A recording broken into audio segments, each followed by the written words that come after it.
Hey guys, this is Shruti here and welcome to all in my channel.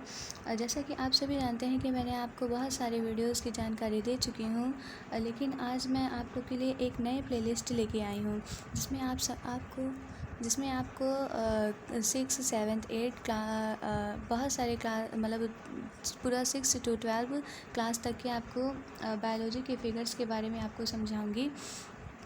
तो सबसे पहले हम स्टार्ट करते हैं कि प्रकाश संश्लेषण आखिर होता क्या है। तो प्रकाश संश्लेषण सजीवों के द्वारा मतलब स्वपोषी जीवों के द्वारा पोषण करना ही क्या कराता है, प्रकाश संश्लेषण कहलाता है। तो प्रकाश संश्लेषण को इंग्लिश में क्या कहते हैं, फोटोसिंथेसिस कहते हैं।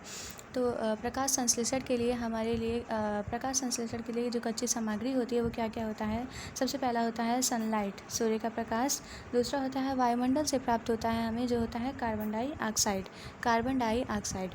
और ये जो जल है वो हमें कहाँ से, जड़ से प्राप्त होता है। तो जो यहाँ आप देख सकते हैं कि यहाँ से जो जड़ है, यहाँ से देखिए H2O जा रहा है और यहाँ पे तने के पास आके यहाँ पे मतलब पत्ती के तने में आके मिल रहा है, क्या हमें जल मिल रहा है। तो यहाँ पे देखिए ये जो छोटे छोटे आपको ये छिद्र दिख रहे होंगे जिसे कहते हैं कि इसे जिसे कहते हैं रंध्र, जिसका इंग्लिश नेम होता है स्टोमाटा।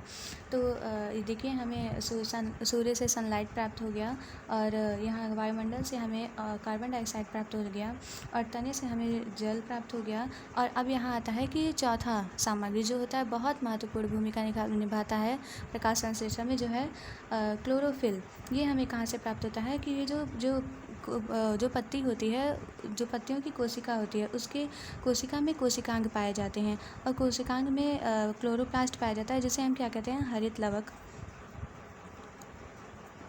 पाया जाता है। और हरित लवक में क्या पाया जाता है, क्लोरोफिल पाया जाता है, जिसका हिंदी क्लोरोफिल का हिंदी होता है पर्णहरिम। और जो ये पर्णहरिम होता है, ये आपको जो इसका ये जो नेम है, इसे आपको याद करना बहुत कठिन होता है, लेकिन आप इसे ज़रूर याद करें, पेपर में लिखने में आपको बहुत आसानी होगी।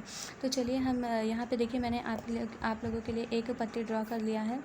एक देखिए पत्ती ड्रॉ किया है जिसके तने को मैंने बना रखा है, और ये जो है छोटे छोटे छेद जिसे हम रंध्र कहते हैं। यहाँ से क्या होता है कि CO2 और O2 का क्या होता है, आदान प्रदान होता है। मतलब कि यहाँ मान लीजिए कि ये यहाँ से जो CO2 होता है, यहाँ रंध्रों से वो अंदर मतलब कि जहाँ पे भोजन बनता है इन लोगों का, वहाँ पे वो पहुँचता है। तो यहाँ से हमें जल की प्राप्ति हो जाती है, और सूर्य से हमें सनलाइट की प्राप्ति हो जाती है, और ये जो रंध्र है उससे CO2 और जल ये वहाँ पे पहुँच जाते हैं जहाँ पे भोजन बनता है। और यहाँ पे जो पर्णहरिम है वो हरित लवक से प्राप्त हो जाता है, जो बहुत ही महत्वपूर्ण भूमिका ने। और पर्णहरिम ज़्यादातर कहाँ पाया जाता है, हरी पत्तियों में पाया जाता है।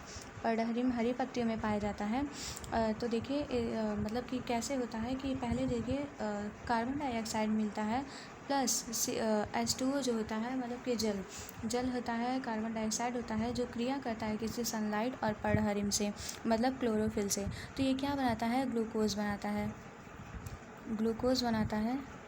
और क्या करता है, ऑक्सीजन जो है वो ऑक्सीजन भी बनाता है, जो मुक्त हो जाता है, जिसे हम अपने श्वसन क्रिया में जिसका उपयोग हम करते हैं।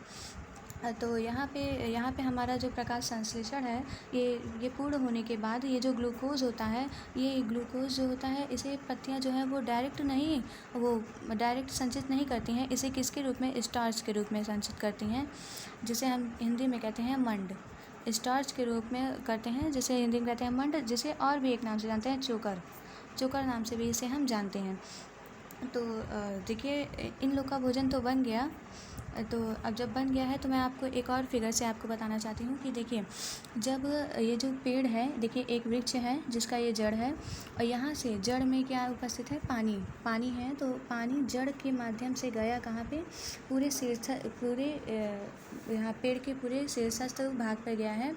तो ये जो है पत्ती तक पहुँचा। मान लीजिए यहाँ पे एक पत्ती था जिस तक ये पहुँच गया है जल, और यहाँ से यहाँ पे जल आया, और ये इसी में उपस्थित जो क्लोरोफिल है मीन्स पर्णहरिम है, और ये जो कार्बन डाइऑक्साइड है यहाँ पे आया, और सनलाइट आया।